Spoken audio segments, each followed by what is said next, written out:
За газар зүйн бүрхөвчтэй холбоотойгоор бид нар энэ хичээл дээр юу хөтлөх байх юм бэ гэхээр дэлхий дээр байгалийн бүс бүслүүр хэрхэн үүсч одоо бий болдгийг, эдгээрийн зүй тогтол хэрхэн одоо бий болсон юм бэ? За эдгээр төрлийн асуултуудад хэрхэн хариулах вэ гэдэг талаар ярилцах юм. За газар зүйн бүрхөвчийн тухай ойлголтыг эхлээд ярих нь байна. Одоо газар зүйн бүрхөвчийн бүрэлдэхүүн хэсэг. За мөн газар зүйн бүрхөвчийн онцлог шинжүүд юу байх юм? За газар зүйн бүрхөвчийн ерөнхий зүй тогтлууд юу байдаг юм бэ гэдгийг бол ярих нь байна. За газар зүйн бүрхөвчийн тухай ойлголтууд бол дэлхийн дээрх одоо олон мандлууд дэлхийг бүрдүүлж байгаа тийм үү. За чулуун мандал, усан мандал, агаар мандал гэдэг юм. За эдгээр маань бол одоо хоорондоо харилцан үйлчлэлд оролцож байдаг. Хоорондоо бодисын энергийн солилцоонд оролцож байдаг ийм одоо нийгмэл том систем байдаг байна тийм ээ. За тэгэхээр энэ нийгмэл системийг бол бид нар үндсэндээ одоо газар зүйн бүрхөвч гэж ингэж авч үзэж байгаа юм. За агаар мандал, чулуун мандал, усан мандал, за биосферыг одоо өөртөө багтааж байгаа ийм ойлголттой байна тийм ээ. За тэгэхээр агаар мандлын хувьд бол дэлхийн одоо гадна хэсгээр бүрхэгдсэн хийм бүрхүүлийг бид нар судалж байгаа. За чулуун мандлын хүрээнд бол дэлхийн хамгийн хатуу хэсэг буюу дэлхийн одоо газрын гадаргаас эхлээд одоо цөмрөө хүртэл ямар одоо үйл явц явагддгийг, ямар бүтцтэй юм бэ гэдгийг бол чулуун мандал сэдвийн хүрээнд бид нар авч үздэг. За усан мандал бол дэлхий дээр байгаа. За одоо усны агуулмж бүхий биетүүд, за мөн одоо усны төрөл бүрийн хэлбэрүүд, усны хатуу шингэн хийн хэлбэртэй байгаа. Энэ хэлбэрүүдийг бол авч үзэх нь байна. За биосфер бол амтан ургамлын аймаг, за мөн одоо дэлхий дээр байгаа энэ олон төрлийн амьтны амьдралын хэв шинжүүдийг бол багтааж байгаа. Ийм ойлголт байна. За тэгэхээр эдгээр дөрвөн мандлын одоо хооронд хэрхэн харилцан үйлчлэлтийн хэрхэн одоо эргэл төлөвлөгөөнд орж идэг юм бэ гэдэг ойлголтыг бид нар газар зүйн бүрхөвч гэдэг томьёоллоор бол авч үздэг байна. За газар зүйн бүрхөвчийн хувьд бол үндсэн одоо бүрэлдэхүүн хэсгүүдтэй байдаг. За тэгэхээр энэ одоо тухайлах юм бол газар зүйн бүрэлдэхүүнүүд бол онцлог өөрсдийн одоо онцлог шинж чанартай. За тэсвэртэй буюу одоо хатуу хэлбэрүүд, за чулуулаг, хөрс гэдэг юм уу тийм ээ. За байнгын одоо хөдөлгөөнд орж идэг ийм хэлбэрүүд байна. Эдгээр нь бол ус, агаар, за мөн одоо идэвхтэй одоо амьдралын хэв шинжүүд тийм ээ. Урмал амтан байнга тасралтгүй өсөж хөгжиж өөрчлөгдөж идэг ийм одоо хэлбэрүүд байдаг байна. За тэгэхээр эдгээр одоо зүйл маань бол хоорондын хамааралт бол орж идэг. Мөн хоорондын одоо үйл харилцан үйлчлэлээс хамаарч одоо байгалийн дүр төрхийг өөр дүр төрхүүд дэлхий дээр үүсэх ийм нөхцөлийг бүрдүүлж яадаг байна. За тэгэхээр газар зүйн бүрхөвчийн хувьд бол үндсэн 3 төвшинг боловч үзэж байгаа. За геокомпонентний төвшин, хамгийн одоо энгийн төвшин. За 2 дугаар төвшин дээр бол газар зүйн бүрхөвчийн босоо ялгарл буюу босоо одоо газар зүйн одоо тухайн гадаргын одоо өөрчлөлт тийм ээ. За далайн төвшнөөс дээш одоо өндрөөс хамаарч хэрхэн өөрчлөгддөг гэдэг талаар илүү авч үзнэ. За геосистемийн төвшөнд бол илүү одоо харилцан үйлчлэлээр дэлхийн гадарга орчмын одоо хэвтэй буюу өрөөргийн дагуух бүтц бол хэрхэн өөрчлөгдөж байгаа юм бэ гэдэг талаар авч үздэг байна. За онцлог шинжүүдтэй газар зүйн бүрхөвч бол за тэгэхээр энэ эдгээрээс одоо хамгийн онцлог шинжүүд гэхээр газар зүйн бүрхөвчөнд бол бодисууд одоо 3 төлөвт орж байгаа тийм үү. За мөн одоо энерги олон хэлбэрүүд тийм ээ. Нарны энерги, одоо химийн энерги, дулааны энерги, механик энерги болгон хуургах ийм үйл явц бол газар зүйн бүрхөвчөд одоо явагдчихэдэг байна. За мөн газар зүйн бүрхөвчийн хүрээнд бол одоо түүнийг бүрдүүлэх бүрэлдэхүүн хэсгүүд бол мөн хоорондын харилцан хамаарлал тасралтгүй явагдчихэдэг байна. За үүнээс хамаарч шинээр одоо байгалийн ялгаатай хэв шинжүүд цогцлборууд бий болдог байна гэж ойлгох нь. За газар зүйн бүрхөвчин дээр бол бидний одоо асуултанд түгээмэл ирдэг зүйлс бол ерөнхий зүй тогтлууд. Ямар зүй тогтлууд газар зүйн бүрхөвч буюу бидний одоо амьдарч байгаа дэлхий дээр ямар зүй тогтлыг хүрээнд бол байдаг юм бэ?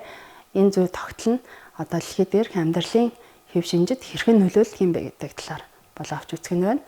За тэгэхээр эдгээр зүй одоо тогтлын хувьд бол одоо тухайлах юм бол эрдэс чулуулгын эргэлт гэдэг юм уу, эсвэл одоо бүслүүрлэх шинж, за тэгш хэмтэй байх шинж тийм ээ. За мөн одоо дахин давтагдах шинж гэдэг юм уу тийм ээ. Ийм одоо цикл шинжүүд гэдэг юм. Ийм шинжүүдийг бол өөртөө агуулж идэг байна. За тэгэхээр одоо үндсэн шинжүүдээс бид нэр одоо зарим зүүн хэсгийг одоо дурдъя. За нэгдмэл байх шинж тийм ээ. За нэг нь бол нөгөөгөөсөө харилцаж хамааран ингэж өөрчлөгдөж идэг. Нэг одоо системийн бүрэлдэхүүн хэсэг өөрчлөгдөхөд нөгөө хэсэгтээ бол нөлөөлж идэг гэдэг ийм одоо ойлголт тийм ээ.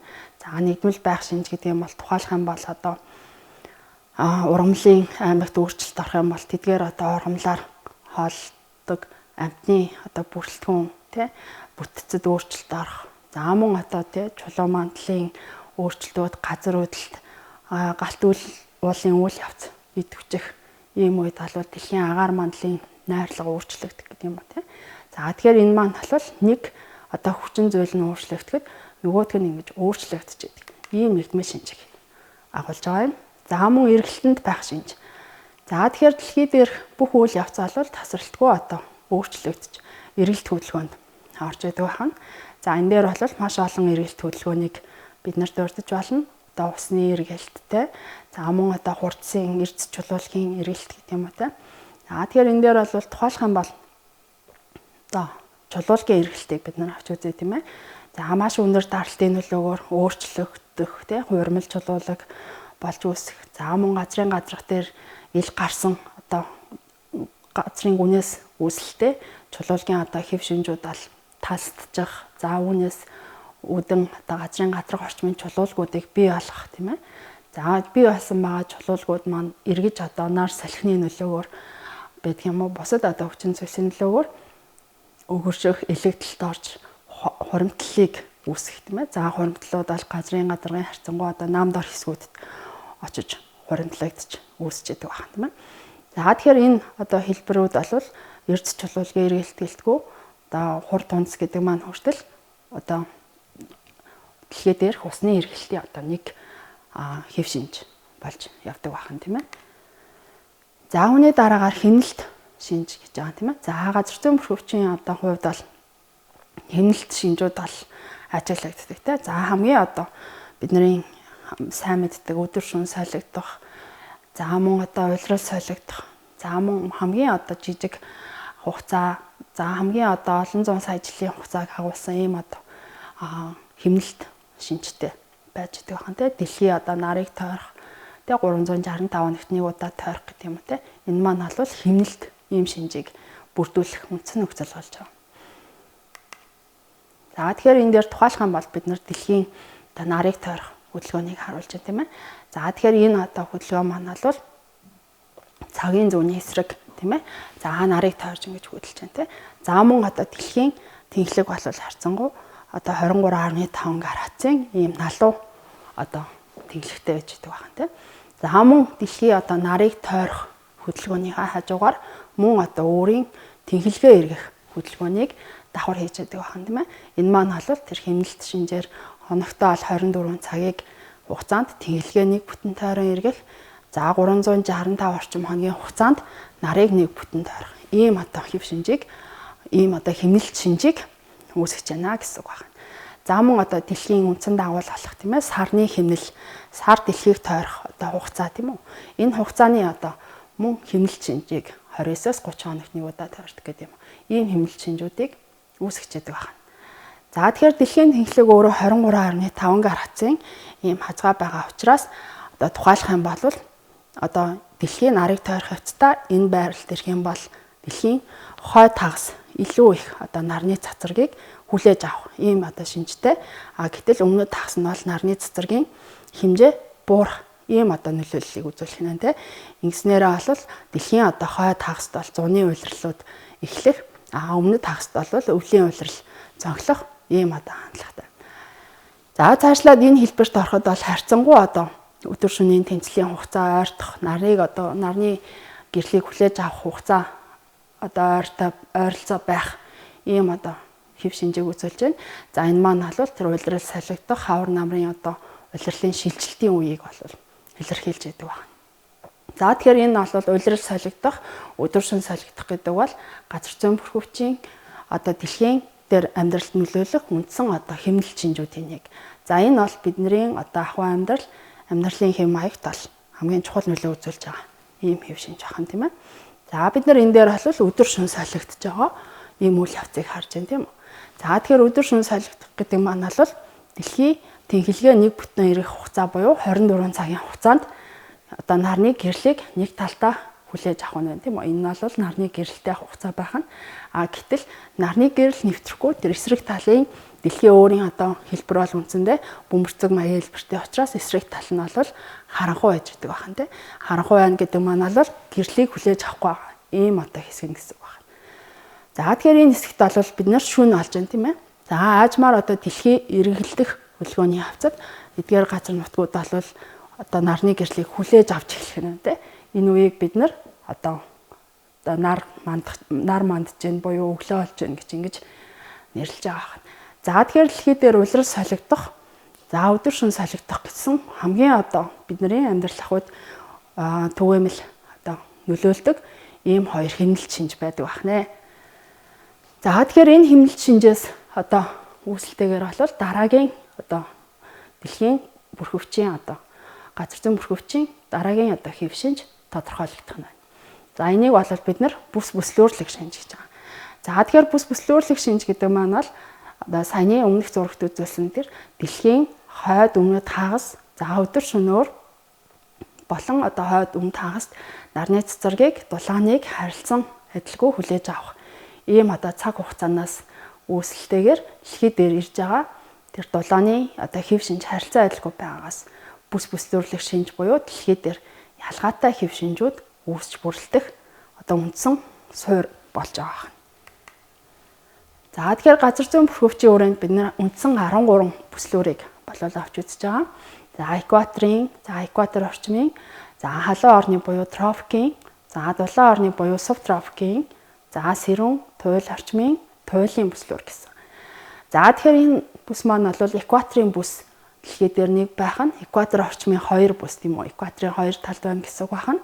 За экватор орчмын одоо бүсийн 2 талд бол халуун орны буюу одоо зарим тохиолдолд ном зохиол тропикийн бүс гэж нэрлэж байгаа. За ийм одоо бүсүүд ингээд тэг шимтэйгээр оршиж байгаа нь байна тийм ээ. За тэгэхээр энэ үүнээс үндэслээд бол дэлхий дээр үндсэндээ 13 бүслүүр одоо ялгарх нь байна. За тэгэхээр 13 бүслүүр ялгарч авч үзсний үндсэн дээрээс мөн одоо тухайн газар нутаг бол зарим хэсэг нь хуурай газрын одоо багтаамж ихтэй ийм хэсэг байгаа. Зарим хэсэг нь бол далайн талбай хэмжээ их байна. За тэгэхээр энэ далайн урсгал, за газрын гадарга зэрэг энэ хүчин зүйлсийн нөлөөгөөс хамаарч тухайн одоо бүслүүр дотор жижиг дараагийн одоо үе шат болох газар зүйн бүсүүд бас үүсчихэд байна.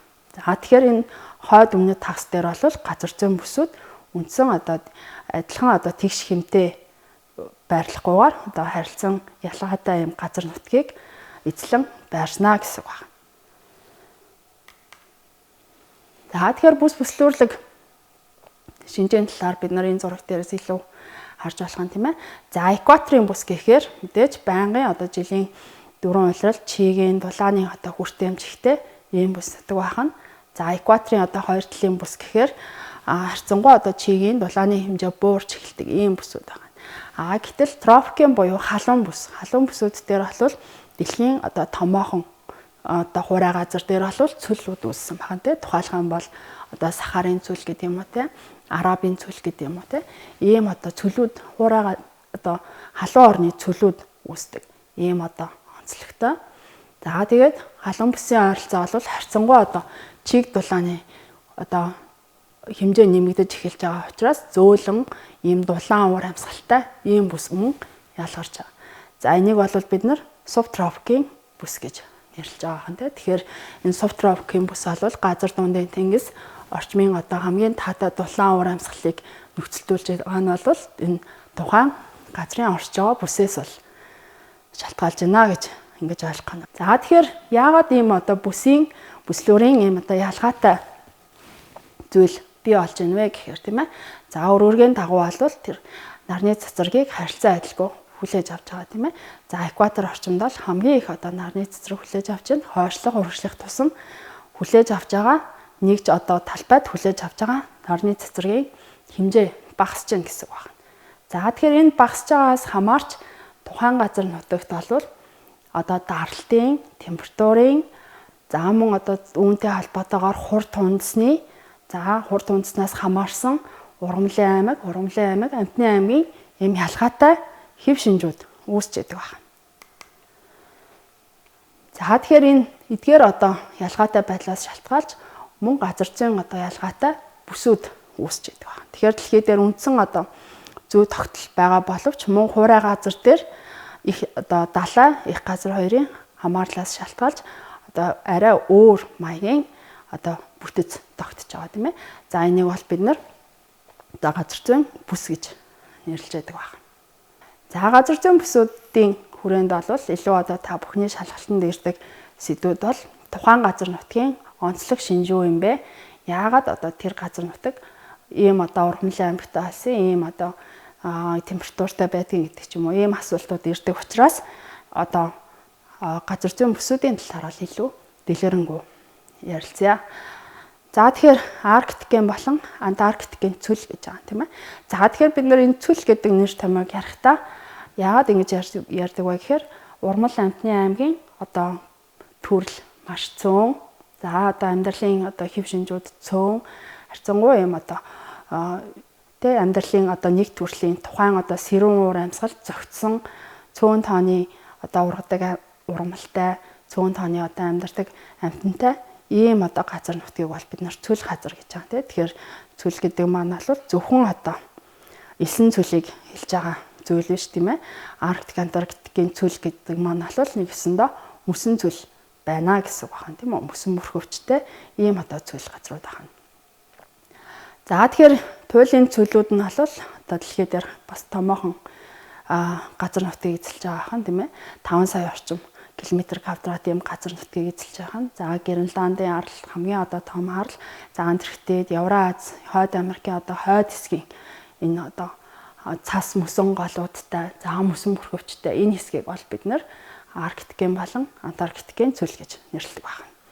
За хөрсний хувьд бол мөнх цэвдэхтэй температур нь хасах 30 градусаас 60 градус байх нь тийм ээ. За өлдөө бол 60 градус хүртэл хүүтэрдэг ийм одоо онцлогтой байна тийм ээ. За тэгэхээр та бүхний одоо асуултан дээр тухайлах юм бол температурын хувьд бол маш доогуур градустай хөрс нь одоо мөнх цэвдэхтэй ийм одоо байгалийн бүс гэх юм бол аль нэ гэх юм бол мэдээж одоо Арктикийн, Антарктикийн цүл байх нь тийм үү. За тэгэхээр ерөнхий одоо харагдах хэлбэрийн хувьд тийм үү. Одоо ингэж харагддаг бахан те. За мөсөн бүрхөвчтэй цөөн тооны одоо тухайн газар нутагт зогцсон амтан ургамлын аймагтай ийм одоо хэсгүүд байна. За мөн одоо тэр мөслөгийн зарим хэсэг нь бол тодорхой хэмжээнд одоо тасарч далаагаар ингэж хөвж идэг. За энийг бол бид нэр айсберг мөсөн уул гэдэг юм те. За тэгэхээр Арктик одоо Антарктикийн бүс байна гэдэг маань бол тэр мөслөгийн нөлөөтэй. За тэгээ мөн далайн орчимд одоо мөсөн уул ихтэй гэдэг юм уу те. Ийм одоо байдлаар бид нар ерөнхийд нь ойлгож болох нэ гэж ойлгоно. За үүнээс дараагийн одоо харьцангуй одоо хоёр туйлаас хойд туйлаас гэж ярих юм бол харьцангуй урагшилж байна гэсэн үг. За өмнөд одоо Антарктикийн бүсээс харьцангуй одоо хоолж эхлэх юм бол ойд тундрын бүс гэж ингэж ойлгох нь. Тэгэхээр өмнөд хагасын хувьд бол хуурай газрын эзлэх одоо хувь хэмжээ бага учраас энд бол тундрын ойд тундр бол төдийлөн одоо тодорхой ялгархгүй. Хойд хагас дээр бол Канадын нутаг за мөн одоо Евразийн хойд хэсгийн газар нутгууд бол тундр ойд тундрын бүсийг одоо хамарч оршно гэсэн үг байна. За тундрын бүс нь бол хойд Америкийн за Евразийн одоо хойд хэсгийг хамарч идэг. За тэгээ Арктик буюу одоо Арктик орчмын уур амьсгалтай бүс гэж одоо үзэж болох нь байна. За тэгэхээр энэ тундр ойд тундр гэж нэрлээд байгаа маань болохоор тэр одоо ургамлын онцлогоор тийм ээ. За ямар төрлийн одоо шилмүст төрлийн за жижиг навчт ийм ойтой. За ойд тундр гэдэг юм аа тийм ийм одоо хэлбэрлүү орж эхлэх юм байна. Тэгэхээр харьцангуй одоо агаарын температур нэмэгдэж эхэлж байгаа учраас энд бол ургамал ургах ийм нөхцлүүд бүрэлдэж байна гэсэн үг. За тэгэхээр тундрын хувьд бол одоо бид нар голлон ургадаг ургамлын аймаг за мөн одоо зуны одоо температур бол 5-аас 10 градус Цельс байдаг гэдгээр нь бол бид нар ойлгож авах нь. За өвлийн уйлралт бол дунджаар хасах 30 градус Цельс байждаг байна.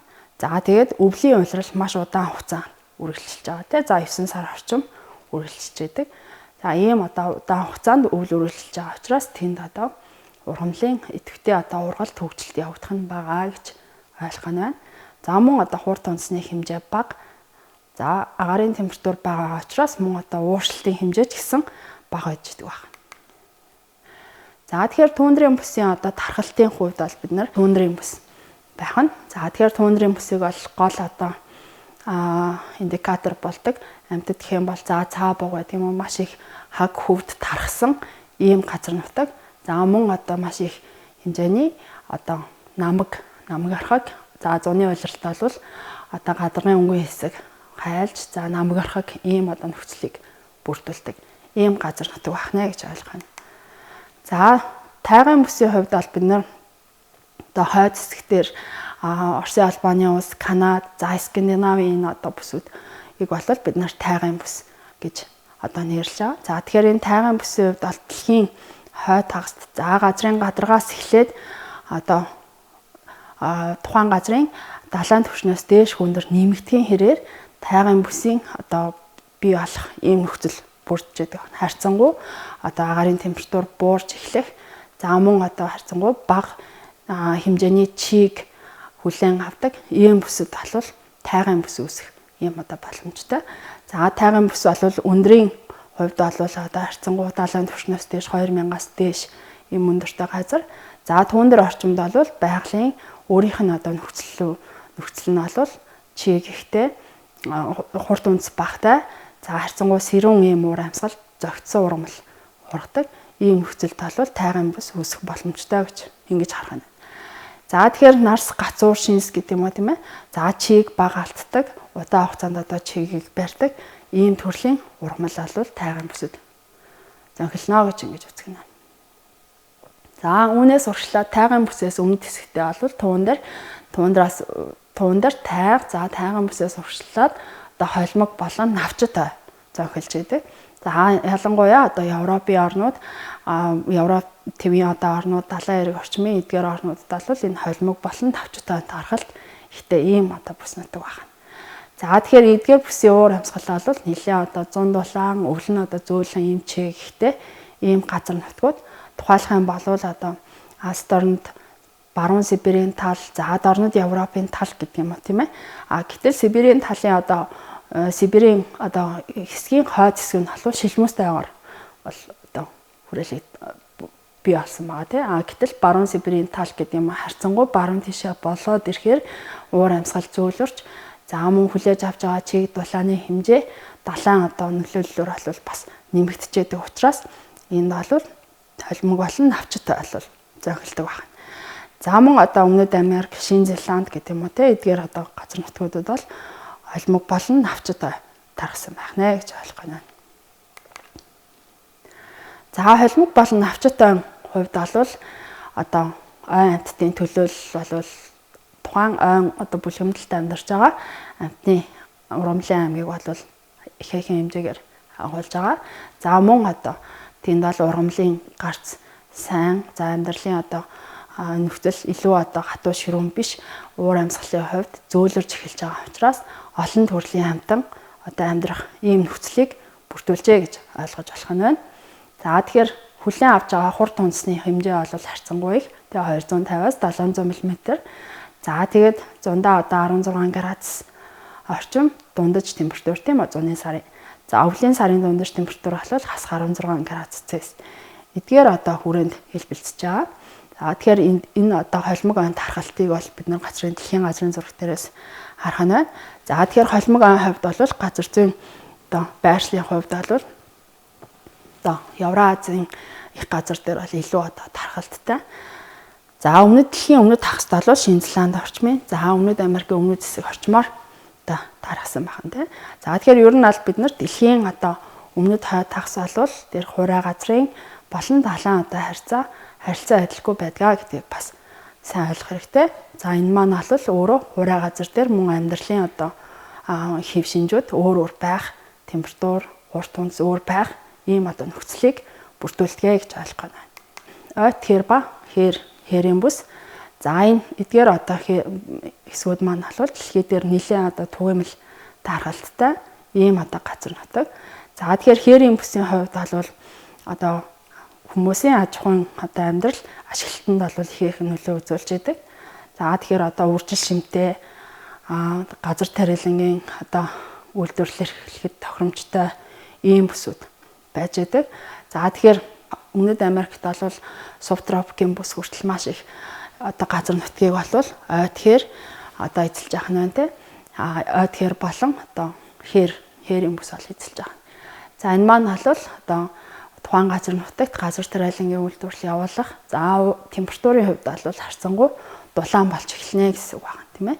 За тэгэхээр одоо хойд туйлын цагиргаас урагшлаад за манай Монгол орны одоо зүүн хэсгийн те дорнод Монголын хээр талыг оролцуулаад за мөн одоо Африк, Америкийн одоо хэсгүүд дээр бол нэлээд одоо хээрийн бүс тархсан байна те. За тэгэхээр одоо ойд хээр буюу энэ Африкт тархаж байгаа одоо хээрийн одоо бүсийг бол бид нар саван гэж ингэж нэрлэдэг. Тэгэхээр саваны орчинд бол одоо хамгийн их одоо амтан ургамлын аймаг бүрдсэн ийм одоо газар нутаг байна тийм үү. Африктийн хувьд. За цаашлаад одоо хээрийн бүсэд байгаа тэр одоо өвсөн тэжээлт харьцангуй одоо том биетэй амьтад одоо мөн байсан боловч тухайн одоо газрын онцлог байдлаас хамаарч мөн одоо мэрэгч амьтад гэдэг юм уу те ийм төрлийн амьтад бас нэлээд түгээмэл байж байдаг. За үүний дараагаар бол цүл болон хагас цүлтэй. Тэгэхээр бид нар өмнө нь бол цүлийн тухай ойлголтыг ярьсан те. Харьцангуй одоо ургамлын аймаг багтай, амтны аймаг багтай ийм одоо цөөн тооны төрөл зүйл завхилдаг. Ийм газар нутгийг бол бид нэр цүл гэж нэрлэдэг байгаамаа гэж. За тэгэхээр манай орны хувьд бол одоо сэрүүн орны цүл тий. За мөн сэрүүн орны одоо цүл зоглох, за халуун орны цүл гэсэн ийм хоёр ойлголт байгаа. За тэгэхээр сэрүүн орны цүл бол манай орны одоо өмнөд хэсэг.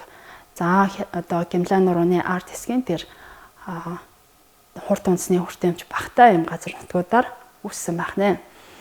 За тэгэхээр хамгийн одоо дэлхий дээр байгаа томоохон цүлүүд гэх юм бол Сахарын цүл, за хамгийн одоо хуурай цүл гэх юм бол Атакамын цүл гэдэг юм те. Эдгээр газар нутгууд дээр бол цүл газар учраас одоо цөөн тооны амтан ургамлын аймагтай, за мөн одоо байгалийн тэр байршлал онцлогоос хамаарч агаар энэ одоо хурд унц унах нөхцөл бүрэлдэхгүй ийм одоо газар нутгууд тахан те. Агаарын одоо байнгын их даралтын одоо муужид оршдог ийм бүсүүдэд бол хурд унцны хэмжээ харьцангуй бага байдаг байна те. За жилдээ одоо 15 мм, за зарим одоо газар бол хэдэн жилдээ нэг тэ 10-аас 15 мм хурд унц унах ийм тохиолдлууд бол байж байдаг байна. За тэгэхээр саван буюу тэр өвслөг хээрийн тухай одоо нэмэлтээр бас хүрэхэд Африкийн саван буюу тэр өвслөг хээр гэдэг бол одоо хамгийн одоо амтан ургамлын аймаг ихтэй ийм одоо бүс нутаг байж байгаа байна. За тэгээ хойд Америкийн одоо өвслөг хэрийг бол прери гэж нэрлэдэг. За мөн одоо энэтэй адилхан манай одоо Монгол орны зүүн хэсэгт одоо Дорнод Монголын тал орчин бол одоо хээрийн бүс тийм ээ. За Африкт бол энэ хээрийн бүсийг саван гэж нэрлэдэг бол хойд Америкийн одоо өвслөг хэрийг прери, за өмнөд Америкт бол пампа гэх мэтчлэн нэрлэдэг байна.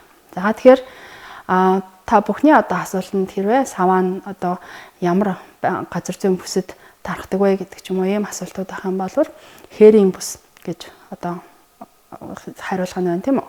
За тэгэхээр энэ хээрийн бүсийн тухай ойлголт бол одоо хуурай газар дээр тэр газар зүйн хүлээн авч байгаа тэр дулаан чигийн ялгаанаас үүсч бий болдог одоо ойн бүсээсээ харьцангуй одоо цөөн тооны ойн моттой юм шиг боловч өвс ургамлын хувьд олон төрлийн одоо өвс ургамалтай амтан амьдрах ийм одоо нөхцөл бүрдсэн ийм одоо байгалийн орчин байна гэж ойлгох гэнэ.